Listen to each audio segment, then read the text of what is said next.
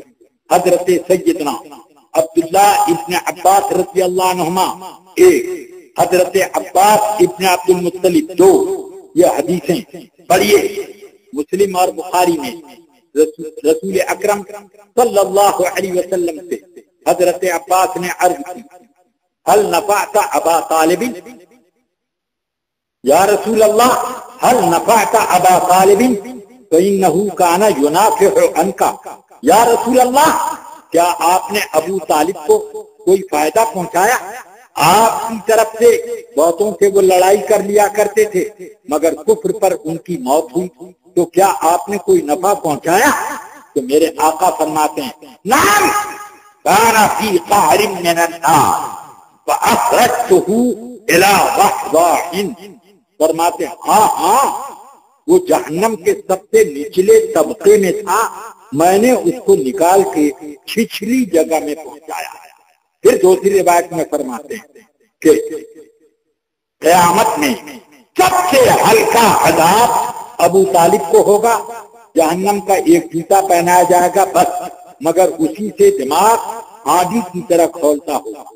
پھر فرماتے ہیں اور میں نے اپنے رب سے سفارش کی ابو طالب کے لیے، تو اب ان کا عذاب اتنا گھٹ گیا کہ ان کے تلوے پر جہنم کی ایک چنگاری رکھ دی جائے، یغلی منہا دماغ، جس سے ان کا بھیجا کھولتا ہوگا، بس سب سے ہلکا عذاب۔ یہ دیکھو دنیا ہی میں میرے آقا سرور کائنات صلی اللہ علیہ وسلم کس طریقے سے سفارشیں فرما رہے ہیں، اور کتنی سفارشیں ہیں دنیاوی معاملات کے لیے، آخرت کے معاملات کے لیے سب سفارشیں۔ بارش نہیں ہو رہی ہے، دعا کر دی بارش ہونے لگی۔ اسی طریقے سے اور بھی کتنے معاملات ہیں جن کی تفصیل اگر کروں تو لمبا وقت لگے، اور میں اپنے ذوق کی وجہ سے بھی اور آپ لوگوں کو بھی دیر تک جاگنے سے بچانے کے لیے بھی میں ذرا سا اختصار سے کام لیتا ہوں۔ اس لیے رفیقان ملت اللہ تعالی نے رسول اکرم صلی اللہ علیہ وسلم کو یہ محبوبیت کا درجہ دیا کہ دنیا میں بھی اگر اللہ سے کوئی بات کہیں تو قبول کی جائے، آخرت میں بھی کہیں تو وہ قبول کی جائے۔ وہ جو بھی اپنی عرضی اللہ کے دربار میں پیش کریں وہ رد نہیں، بلکہ میرے آقا صلی اللہ علیہ وسلم آخرت کی شفاعت کے لیے تو یہ فرماتے ہیں لِكُلِّ نَبِيٍّ دعوة مستجابة لا ترد وقد دعا بها كل نبی، ہر نبی کو ایک ایسی دعا کا ضرور حق ملتا ہے کہ کچھ بھی ہو جائے وہ دعا قبول ہوگی، رد نہیں کی جاتا، اور ہر نبی نے اپنی وہ دعا مانگ لی۔ وَإِنِّي خَبَأْتُ دَعْوَتِي شَفَاعَةً لِأُمَّتِي، اور میں نے وہ دعا جو بالکل رد نہ ہو وہ دعا اپنی بچا کے رکھی ہے اپنی امت کی شفاعت کے لیے، قیامت کے اس دن کے لیے بچا کے رکھی ہے۔ مگر چوہڑوں کا شیخ المشائخ کون؟ اسماعیل دہلوی لکھتا ہے کہ نبی کو لوگ اللہ کے ہاں سفارشی مانتے ہیں، یہ شرک ہے، اس کو اشراک فی شفاعت کہتے ہیں۔ اس کی شرک ہونے کی دلیل یہ ہے کہ سفارش کوئی بادشاہ کا مقرب بارگاہ بادشاہ سے کرے تو بادشاح اس ڈر سے قبول کر لیتا ہے اس کی سفارش کہ اگر میں قبول نہ کروں گا تو یہ باغی ہو جائے گا اور میری حکومت میں کوئی رکھنے اور جھگڑے پیدا کرے گا، اس لیے وہ سفارش قبول کر لیتا ہے۔ تو کیا اللہ تعالی کسی سے ڈرتا ہے جو سفارش قبول کر لے؟ کیوں وہ سفارش قبول کرے گا؟ اس لیے اس کے ہاں کوئی سفارش نہیں کر سکتا، وہ سفارش نہیں کر سکتا، اور اللہ کسی کی سفارش نہیں قبول کرے گا۔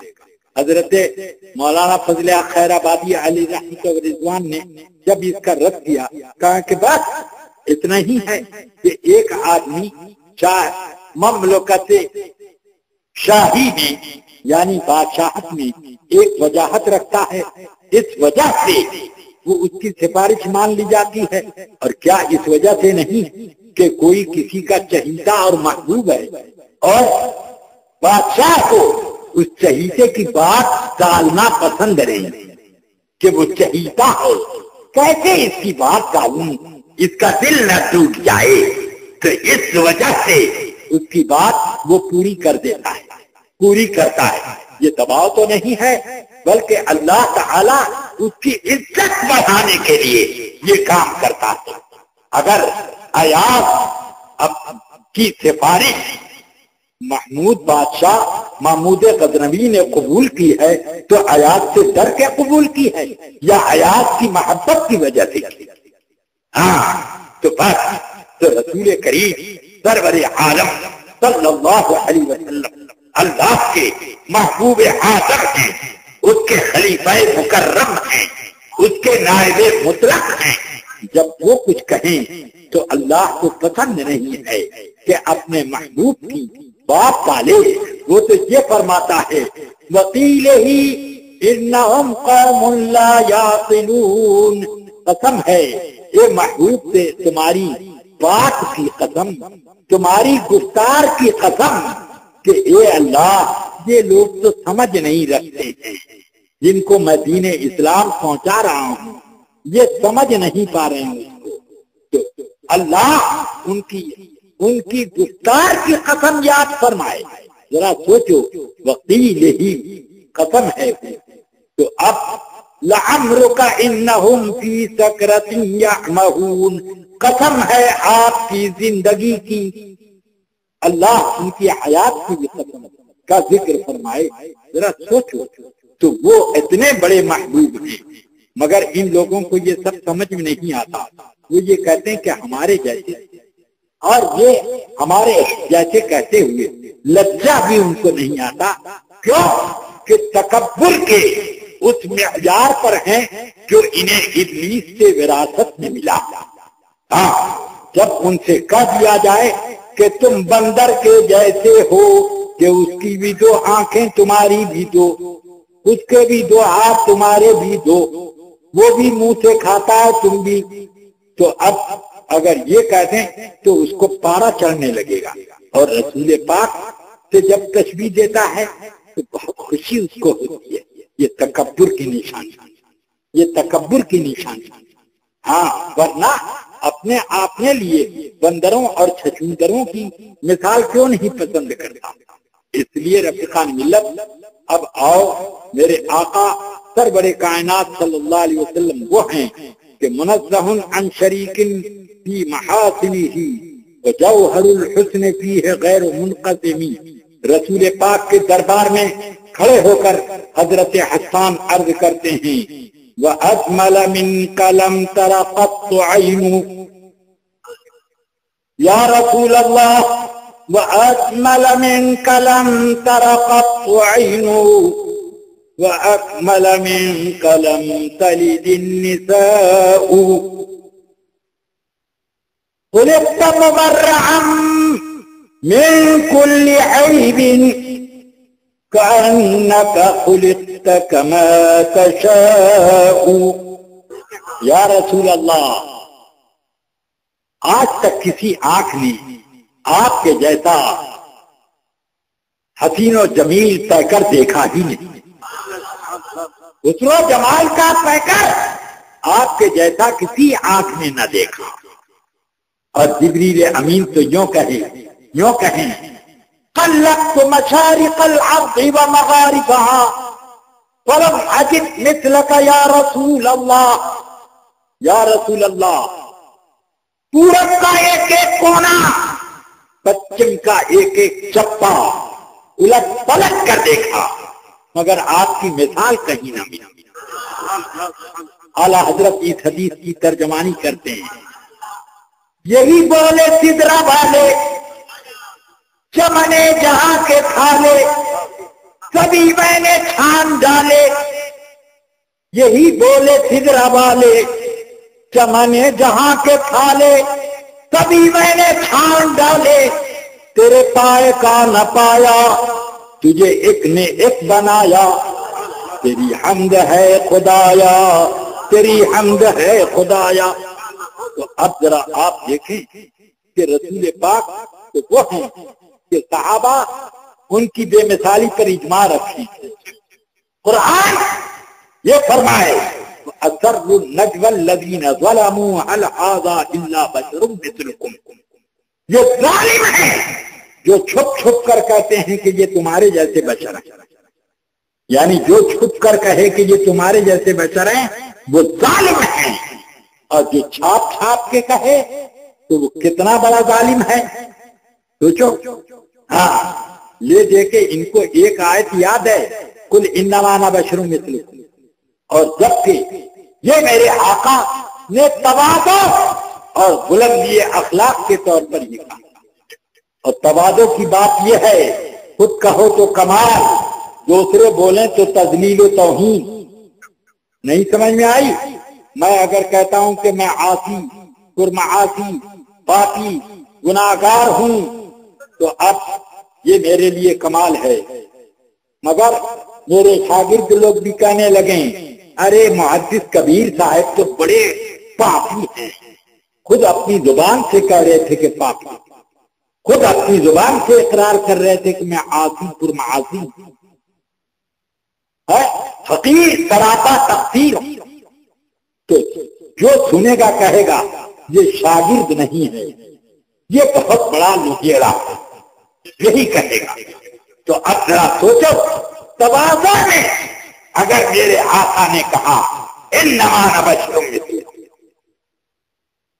تو یہ تواضع میں میرے آقا کی بلندی مراتب ہے، ان کی بلندی اخلاق کے نمونے۔ لیکن اگر کوئی رحمتی بھی کہنے لگے تو وہ عذاب اور ملامت سے پیچھے نہیں رہتا، اس لیے اللہ نے نبی کو تو کہا قل انما انا بشر مثلکم، آپ اپنی زبان مبارک سے تو بشر مثلکم کہیں، اور دوسروں کو کہا کہ وَأَسَرُّ النَّجْوَى الَّذِينَ ظَلَمُوا هَلْ هَذَا إِلَّا بَشَرٌ مِثْلُكُمْ، یہ ظالم لوگ سرگوشی کر رہے ہیں کہ یہ تمہارے جیسے بشر ہیں، یہ ظالم ہیں جو ایسی سرگوشی کر رہے ہیں، ان کو ظالم کہا۔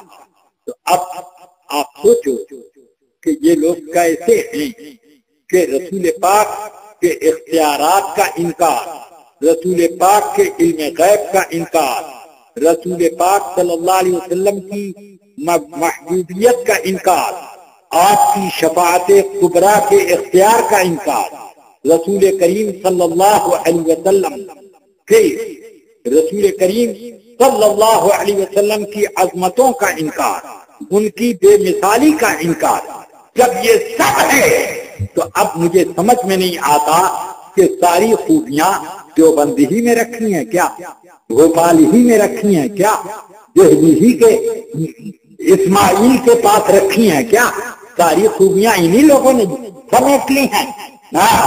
تو اس لیے یاد رکھو کہ تکبر آزادی اللہ خار کر بندان لعنت گرفتار کر میرے آقا صلی اللہ علیہ وسلم کی کیا جن لوگوں نے گستاخی کی، ان کو قرآن مجید میں ایسی ایسی وعیدیں دی گئیں کہ العیاذ باللہ، ان طرح کی وعیدوں سے اللہ تمام سنیوں کو محفوظ رکھے۔ سنیے، ایک صحابی بارگاہ رسالت میں آئے، انہوں نے عرض کیا رسول اللہ میری اونٹنی گم ہو گئی ہے، اس کا پتہ نہیں چلتا۔ فرمایا فلاں جنگل میں ہے، جاؤ وہاں سے تلاش کر لو۔ تو منافقوں نے سنا، کہنے لگے دیکھو نا، وہ کہتے ہیں کہ تیری اونٹنی فلاں جنگل میں ہے، ارے ان کو تو اپنی پیٹھ کے پیچھے کی خبر نہیں، ہم لوگوں کو پہچانتے نہیں، وہ اونٹنی کو کیا جانیں گے کہ کہاں ہے۔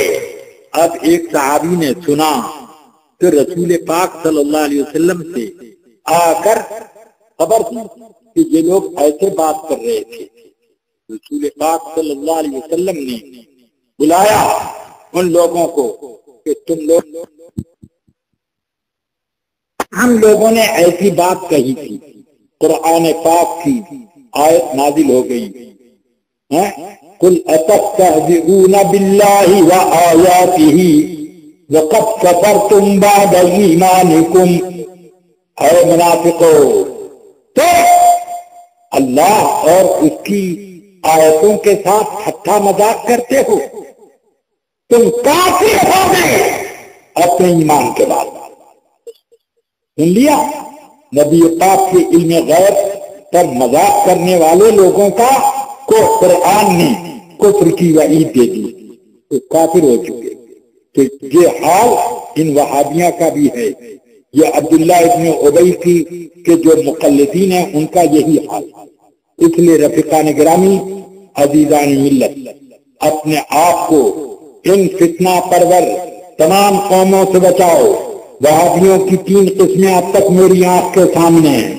ایک وہابی جو اپنے کو حنفی کہتا ہے، دیوبند میں ہے، اور ایک وہابی جو اپنے کو حدیث کا پابند کہتا ہے اور وہ بھی وہابی ہے، اور ایک وہابی جو اپنے کو مودودی کہتا ہے، مودودی کے علاوہ کسی کو امام نہیں مانتا، کسی کو قرآن اور حدیث کا واقفکار نہیں مانتا. یہ بھی عقیدے میں تینوں کے عقیدے ایک ہیں. ترجمان القرآن میں خود اس نے لکھا ابو العلا مودودی کہ ہندوستان میں شرک بہت پھیل گیا تھا. پیدا ہوئے مولوی اسماعیل دہلوی، انہوں نے لوگوں کی اصلاح کی اور توحید کی تعلیم پھیلائی. تو وہ دیوبندی وہ وہابی نہیں ہوئے. تو وہابی یہ تینوں قسموں کے، تو یہ تینوں قسم کے وہابی، اور اس کے علاوہ بھی اگر کوئی قسم پیدا ہوتی ہے تو وہ بھی وہابی. ہر قسم سے بچنا ضروری ہے، سب سے ضروری ہے. کیوں کہ انگریزوں نے بڑی بڑی ترکیبیں اور چالیں چل کر حرمین طیبین پر وہابیوں کو مسلط کیا تاکہ لوگ حج کرنے جائیں تو مجبوراً ان کے پیچھے نماز پڑھیں، اور وہابیت کی جڑ ان کے دلوں میں پیوست ہونے لگے. اس لیے انہوں نے وہابیت کو خوب چمکایا، خوب آگے بڑھایا، اور اب یہ سعودیہ کے لوگ انہی وہابیوں کی مدد کرتے ہیں. دیوبندیوں کے پاس کم رکھنے آتی ہیں اور غیر مقلدوں کے پاس تو جیسے پہاڑ آتا ہو امداد کا، ایسے ان کے لیے بورے کھلے ہوئے. تم لوگ جاتے ہو قربانی کا پیسہ حکومت کے بینک میں دیتے ہو، ایک قربانی بھی نہیں ہوتی، سب وہابیت کی نشر و اشاعت میں پیسہ جاتا، سب اس میں بانٹا جاتا، تمہارے پیسے اور تمہارا دین مٹانا، یہ کام ہے. اس لیے رفیقان ملت، عزیزان گرامی، اپنی حفاظت کرو.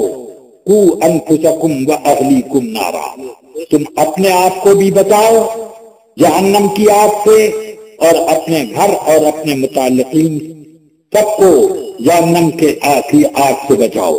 میں نے یہ چند کلمات آپ حضرات کی ہدایت اور آپ لوگوں کی رہبری کے لیے پیش کر دیے. اگر ان باتوں کو آپ نے اپنے دل میں جگہ کی تو انشاءاللہ آپ کو کوئی بہکائے گا نہیں، اور اگر آپ لوگوں نے اس کی طرف دھیان نہ دیا اور بد مذہبوں سے اپنے دوستانے اور رشتے داریاں برقرار رکھیں تو سنو، رشتے داری پیدا کرنے والے تم آج دنیا میں نرالے نہیں پیدا ہوئے. صحابہ کرام نے کتنے رشتے داروں کو لات مار دی اور اپنے گھر بار چھوڑ کر ہجرت کر کے چلے آئے. ان لوگوں نے اپنے ہاتھ سے اپنے رشتے داروں کو جہاد کے میدان میں مار گرایا ہے، قتل کیا ہے.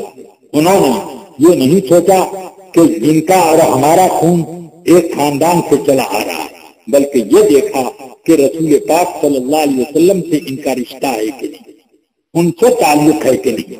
اور کیا یہ آپ کو نہیں معلوم کہ حضرت ابو بکر صدیق رضی اللہ تعالیٰ عنہ کے بیٹے ابو جہل کے ساتھ بدر کی لڑائی لڑنے کے لیے آئے تھے رسول پاک کے مقابلے میں؟ اب وہ گرفتار ہوئے، گرفتاری کے بعد انہوں نے اسلام قبول کیا۔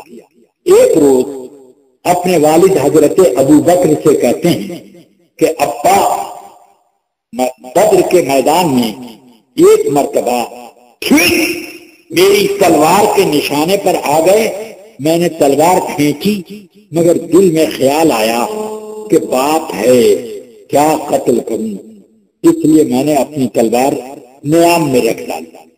تو سیدنا ابو بکر صدیق کا جواب آپ نے نہیں سنا؟ ہاں، فرماتے ہیں کہ عبد الرحمن یہ تیرے کفر کی کمزوری تھی کہ باپ اور بیٹے کا رشتہ تو دیکھنے لگا۔ خدا کی قسم اگر اس جنگ میں تو میری تلوار کے نشانے پر آ جاتا تو میں یہ نہ دیکھتا کہ تو میرا بیٹا ہے، میں یہ دیکھتا کہ رسول اللہ کے مقابلے میں آیا اور میں تیرے اوپر کوئی مروت اور شفقت نہ کرتا، اپنی تلوار سے تیری گردن الگ کر دیتا۔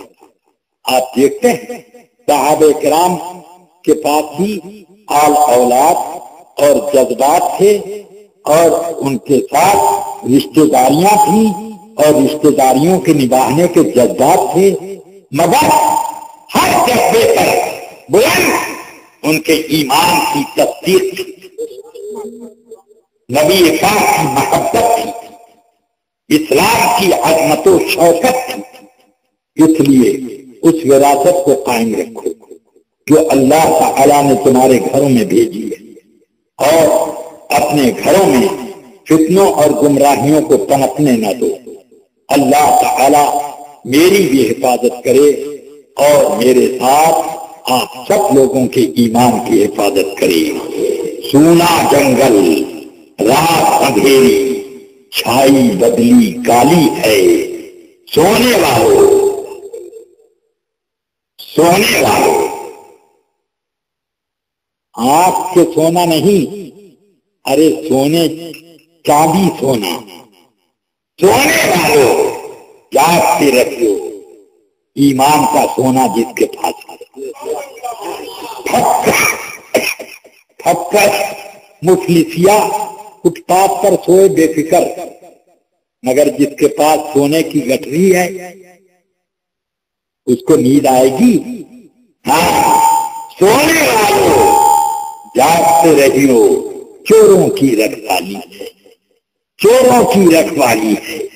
یہ اس لیے آپ اپنی حفاظت کرو۔ اللہ تبارک و تعالی آپ سب لوگوں کو محفوظ رکھے، دین پر استقامت عطا فرمائے۔ اللہم ربنا اهدنا الصراط المستقیم صراط الذین انعمت علیہم صراط الذین انعمت علیہم صراط الذین انعمت علیہم غیر المغضوب علیہم ولا الضالین۔ اللہم ربنا ارنا الحق حقا وارزقنا اتباعه وارنا الباطل باطلا وارزقنا اجتنابه۔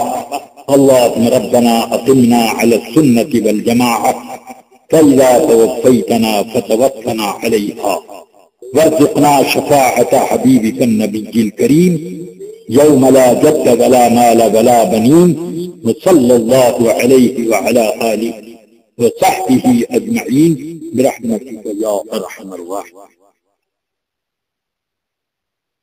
الصلاة والسلام عليك يا رسول الله، الصلاة والسلام عليك يا نبي الله، الصلاة والسلام عليك وعلى آلك وأصحابك يا حبيب الله۔ اللهم صل على سيدنا ومولانا محمد معدن الجود والكرم وعلى آله وأصحابه وبارك وسلم. یا اللہ اپنے حبیب کریم صلی اللہ تعالی علیہ وسلم کے صدقے میں اس بزم کی تمام کارروائیوں کو قبول فرما. ہم سے اگر کوئی لغزش ہوئی ہو تو خداوندہ اسے درگزر فرما دے. یا رب العالمین اس بزم کو ہم سب کے لیے ذریعہ نجات اور باعث برکات بنا. ہم سب کے چھوٹے بڑے گناہوں کو معاف فرما اور ہمارے بیماروں کو شفا کلی عاجل عطا فرما. تمام حاضرین کی جائز مرادیں پوری فرما. جو بے اولاد ہیں انہیں اولاد صالح عطا فرما. جو اصحاب اولاد ہیں ان کی اولاد کو صالح بنا. یا رب العالمین جو تنگ حال ہیں، پریشان ہیں اور روزی کی تنگی میں مبتلا ہیں، یا رب العالمین اپنے خزانے کرم سے انہیں بے حساب روزی، حلال روزی عطا فرما. یا رب العالمین تمام مسلمانوں کو رزق حلال سے مالا مال فرما. حرام اور مکروہ روزیوں سے بچا. یا اللہ یا رحمان یا رحیم ہم سب کو مذہب اہل سنت و جماعت پر قائم رکھ اور بد مذہبوں کے فریب سے بچا. دشمنان اسلام کے شر و فساد سے بچا. یا رب العالمین تمام حاضرین کی جائز مرادیں پوری فرما. اللہم ربنا آتنا فی الدنیا حسنہ وفی الآخرۃ حسنہ وقنا عذاب النار وادخلنا الجنة مع الابرار. یا رب العالمین ربنا تقبل منا انک انت السمیع العلیم. یا اللہ جن لوگوں نے اس بزم کے انعقاد میں حصہ لیا ان سب کو یا اللہ اپنی رحمتوں سے مالا مال فرما دے اور ان کی مشکلات آسان فرما اور انہیں دنیا اور آخرت کی وجاہتیں عطا فرما. ربنا تقبل منا انك انت السميع العليم وتب علينا انك انت التواب الرحيم. وصلى الله تعالى على النبي الكريم. الفاتحة.